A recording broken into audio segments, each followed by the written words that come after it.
Hi, welcome to డేకా media. నేను మీ శీలం శివభాస్కరయ్య. So Tirupati Tirumala దేవస్థానం మన ఆధ్యాత్మికత క్షేత్రము. సో ఎవరైతే తిరుమల తిరుపతి దేవస్థానమును అభిమానిస్తారో వాళ్ళందరికీ కూడా నా యొక్క శతకోటి నమస్కారాలు. సో ఇప్పుడు వచ్చేసి లడ్డు వివాదం అన్నది చాలా అంటే చాలా నడుస్తూ ఉంది. అతి దారుణమైనటువంటి చర్య.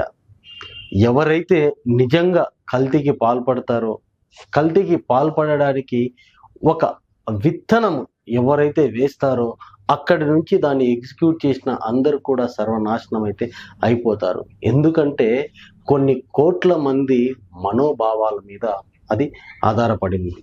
ఒకవేళ అది కాకుండా ఫాల్స్ ఎలిగేషన్ వేసి మరి కోట్ల జనాల మనోభావాలను వేరేలాగా డైవర్ట్ చేసినా కూడా వాళ్ళకు కూడా పుట్టగతులు ఉండకుండా పోతారు. ఇది నిజం.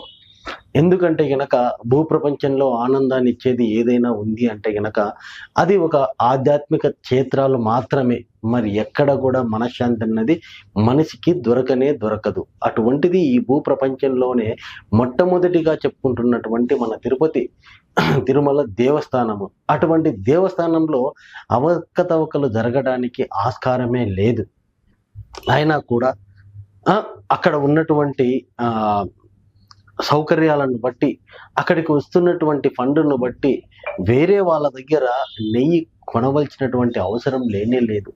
దానికంటూ ఒక కమిటీ వేసి ఒక ప్లేస్ పెట్టి అక్కడనే గోవులను పెంచుకొని వాటి ద్వారా వచ్చిన వాటితోటే ఆ వచ్చిన నెయ్యితోటే, ఆవు నెయ్యితోటే లడ్డులను కానీ మిగతా వేరేవి ఏవైనా అక్కడ పులిహారాలు కానీ అన్నదానాలు కానీ పెట్టే దగ్గర అందరికి కూడా విరాళంగా ఇవ్వచ్చు.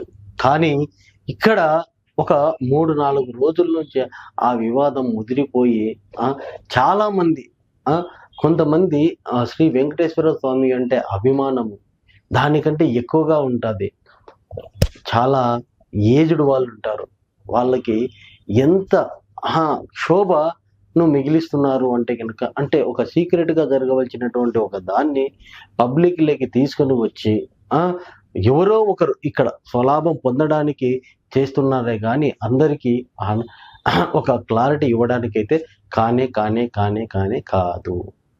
సో నాకు మాధ్యమంలో దొరికినటువంటిది ఒకటి, తిరుపతి తిరుమల దేవస్థానంలో లడ్డూల తయారీకి ఉపయోగించే నెయ్యిని ఈ విధంగా సాల్వ్ చేసుకోవచ్చని 14 సూత్రాలను అయితే సూచించడం జరిగింది. అది నాకు నచ్చి అందులో కొన్ని ఆలోచనలు, కొన్ని భావాలు నావి కూడా ఉండి దాన్ని నేను మీ ముందుకు తీసుకొని రావడం అయితే జరుగుతుంది. కంప్లీట్గా ఇది నాకు వచ్చినది కాదు. ఫేస్బుక్లో ఎక్కడో స్క్రోల్ చేస్తూ ఉంటే నేను దాన్ని చదివి నాకు ఇష్టం వచ్చి నేను మంత్రముగ్ధుడిని అయిపోయి ఈ విషయాన్ని కొంతమంది చదవలేని వాళ్ళకి నా వాయిస్ రూపంలో మీకు వినిపించాలని అనుకుంటున్నాను. అదే ఇది.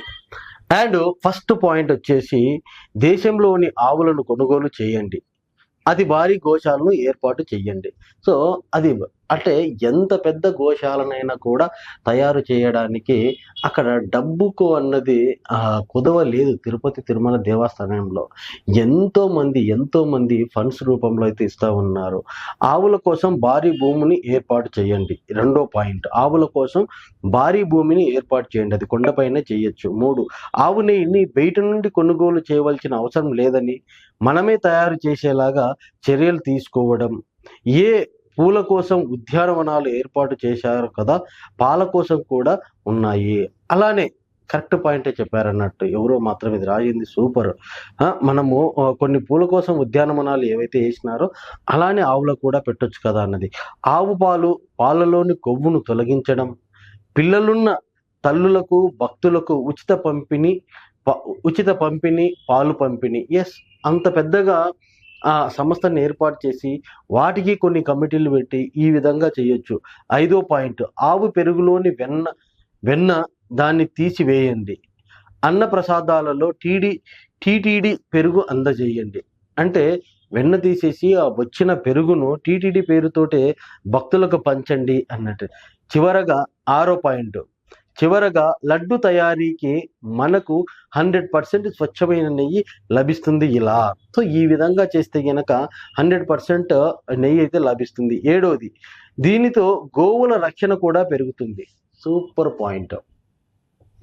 పాయింట్. ఒక్కసారి టీటీడీలో ఇలాంటివి గినక మనం మొదలు పెడితే గనక దాన్ని ఇన్స్పిరేషన్గా తీసుకొని ఎంతో మంది మేధావులు కావచ్చు, డబ్బున్నోళ్ళు కావచ్చు, ఎవరైనా కావచ్చు, తిరుపతి దేవస్థానంలోనే అంత పెద్ద గోశాల ఉంది అంటే గనక మేము కూడా ఏర్పాటు చేసి ప్రజలకు ఎందుకు పడకూడదు అన్నటువంటిది వస్తుంది. అండ్ 8వ పాయింట్, కొంతమంది వాలంటీర్లని డాక్టర్ల నియామకం. డాక్టర్లు ఆవుల ఆరోగ్యం పట్ల శ్రద్ధ వహించండి.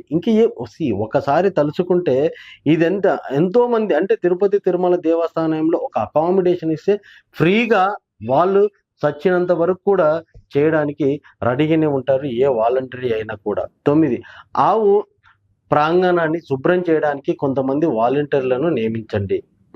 ఉద్యోగ కల్పన, మాలాంటి వాళ్లకు ఉచితంగా కొన్ని రోజులు దేవుని కోసం వాలంటరీగా చేయడం సిద్ధంగానే ఉంటాం. చాలా మంది ఉన్నారు అక్కడ. ఏదైనా ఒకటి ప్రోగ్రామ్ను క్రియేట్ చేసి వాలంటరీగా వచ్చి వర్క్ చేస్తాము అని వాళ్ళకు ఒక ఐడెంటిటీ ఇస్తాము అంటే కనుక ఎంతో మంది చదువుకున్న వాళ్ళు ఉన్నారు. 60 ఏళ్ళు పడిబడిన వాళ్ళు చాలా మంది వచ్చి అక్కడ పనిచేయడానికి రెడీగానే ఉంటారు అన్నట్టు. అండ్ 10వది, ఆవు మూత్రం ఆయుర్వేద మందుల్లో వాడుతారు, ఇలా కూడా ఉపయోగమే. చాలా చక్కగా చెప్పాడు, చక్కగా వివరించాడు కూడా. అక్కడ ఆవు మూత్రాన్ని స్టోర్ చేసి దాన్ని కూడా వచ్చిన భక్తులకు అది కనుక ఇచ్చినట్లయితే కనుక కంపల్సరీ అది ఒక ఆరోగ్యాన్ని కూడా ఉపయోగపడుతుంది. అండ్ 11వది, హోమంలో ఆవు పేడ ఉపయోగించి ఆవు పేడ స్వామి హోమం, టీడీపీ కౌంటర్లో పిడకల విక్రయం, ఇది ఒక లాభసాటి వ్యాపారం. అబ్బా, అంటే అది పెట్టడం ద్వారా కూడా మనకి అంటే దానికి ఎంత ఖర్చు అవుతుందో, అంటే ఆ గోశాలను రన్నింగ్ చేయడానికి ఎంత ఖర్చు అవుతుందో ఆ ఖర్చును కూడా ఈ విధంగా తీర్చొచ్చని చాలా చక్కగా అయితే వివరించడం జరిగింది. 12, గోవులకు రక్షణ ఇస్తూ భారతదేశంలో గొడ్డు మాంసం ఉత్పత్తిని తగ్గించడం అవుతుంది. చాలా అవుతుంది, మరి దీని గురించి ఎంతనైనా మాట్లాడుకోవచ్చు, దాన్ని తగ్గించిన వాళ్ళమైతే అవుతాం. 13వ పాయింట్, గోశాల సందర్శకులకు ఆవులను గడ్డిని అందిస్తారు కదా, 10 రూపాయలు చెల్లించి ఇది ఒక సేవ. సో ఇది కూడా అంటే ఒక రకంగా బయట ఇప్పుడు ఈ సిటీలలో కొన్ని వేల అంటే ఒక జనప్రియ అపార్ట్మెంట్ తీసుకున్నట్లయితేనే 2600 ఫ్లాట్లు ఉంటాయి. సో వాళ్ళందరూ గోసేవ చేయాలంటే కుదరదు. అక్కడ అంటే తిరుపతికి వచ్చి అక్కడ వాళ్ళు అమ్మే కొంచెం గడ్డిని గోవులకు ఇస్తే వాళ్ళు గోసేవ అట్లనన్నా గోవులకు ఒక సేవ చేసుకొని పుణ్యమన్నా దక్కుతుందని అన్నటువంటి ఒక పాయింట్ అయితే పెట్టాడు. అండ్ 14వ పాయింట్, ఇందులో రాజకీయాలకు దూరంగా ఉండండి, స్వామి ఆలయ పవిత్రతను రక్షించండి. ఎంత చక్కగా చెప్పాడు. అంటే డైరెక్ట్గా ఇండైరెక్ట్గా ఒక వార్నింగ్ లాగా ఇస్తా ఉన్నాడు. మీ రాజకీయాలు పవిత్రమైనటువంటి ఆధ్యాత్మిక క్షేత్రానికి రానియకుండా చూసుకోండి, మీ పని మీరు చేసుకోండి, దాన్ని అలా వదిలేయండి అన్నటువంటి సందేశం ఇచ్చినాడు. చివరిలో ఓం నమో వెంకటేశాయ నమః అన్నటువంటిదైతే చెప్పినాడు అన్నట్టు. సో ఈ విధంగా మనకు ఒక 14 తిరుపతి లడ్డు మీద ఆదర్శ సూత్రాలను ఇచ్చినటువంటి ఎవరిచ్చారో ఆయన పేరు లేదు కానీ మహానుభావుడికి నా యొక్క 100 కోటి నమస్కారాలు. జై హింద్, జై భీమ్. Thank you.